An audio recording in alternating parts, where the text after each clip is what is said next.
चंद्रगुप्त ने अखंड किया, फिर अपनी कलम के दम पे उसे भीमराव ने बुलंद किया। जब भारत अपना बिखरा था तब चंद्रगुप्त ने अखंड किया, फिर अपनी कलम के दम पे उसे भीमराव ने बुलंद किया।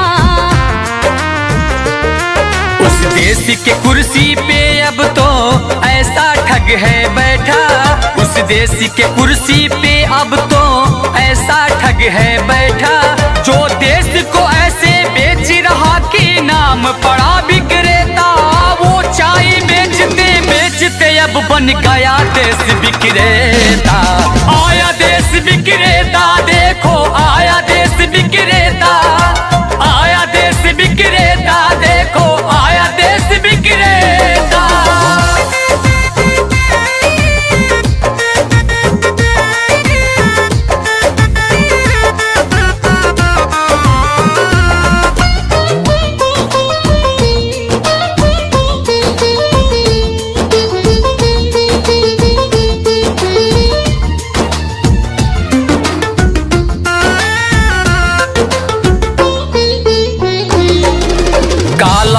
लाऊंगा कह के भारत का कोष भी साफ किया, श्रमिकों को भूखे मार रहा, धनिकों का कर्ज भी माफ किया।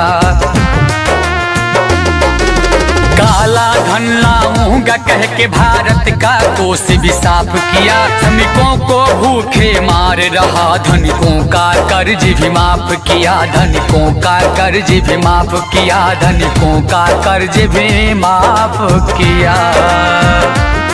लाखों का सूट पहन के भी खुद को फकीर है कहता, जो देश को ऐसे बेच रहा कि नाम पड़ा विक्रेता।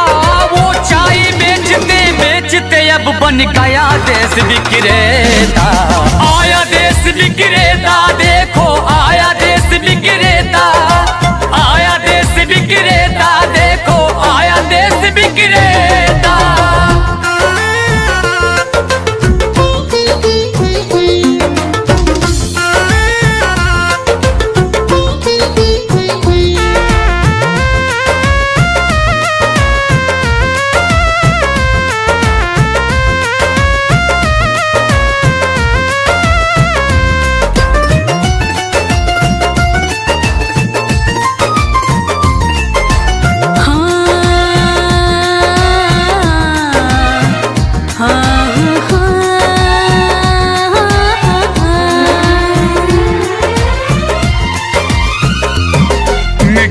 तो उसके जूते का कैसा है स्वाद बताती है, जब जब चुनाव हो तब उसको माँ की याद आती है। मीडिया तो उसके जूते का कैसा है स्वाद बताती है, जब जब चुनाव हो तब उसको माँ की याद आती है, माँ की याद आती है, माँ की याद आती है। किसी का संग दिल पति है तो वो किसी का मतलबी बेटा, जो देश को ऐसे बेच रहा कि नाम पड़ा विक्रेता। वो चाय बेचते बेचते अब बन गया देश विक्रेता।